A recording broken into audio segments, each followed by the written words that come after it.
Okay, so just want to comment on the Elite XC fight on Saturday night. Kimbo Slice versus Seth. Rocky Balboa now, whatever you want to call him. He was dominant and he kicked some ass. So props to Seth. I just want to run down some news items here quickly. Tough 9 appears to be getting underway. They are now running casting calls. Jake Shields has stated that he'd be interested in moving up to fight Robbie Lawler at 170 pounds. I think this is almost, a main event caliber fight. Fuck Kimbo Slice.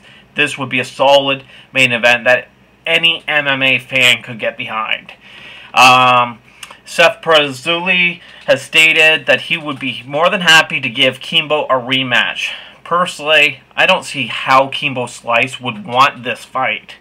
I think Kimbo needs to go back to the drawing board, work on his game, and fight some more bitches, to be honest. He's not ready to take his game up to the next step yet. Tito is trying to claim that, he's going to sign with the Elite XC. He was there on Saturday night. I don't believe it. Bullshit. If he wanted to sign, he would have signed already.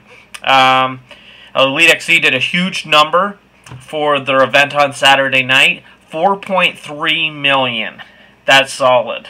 And finally, Gina Carano versus Cyborg. It's apparently in the works for the next Elite XC CBS show.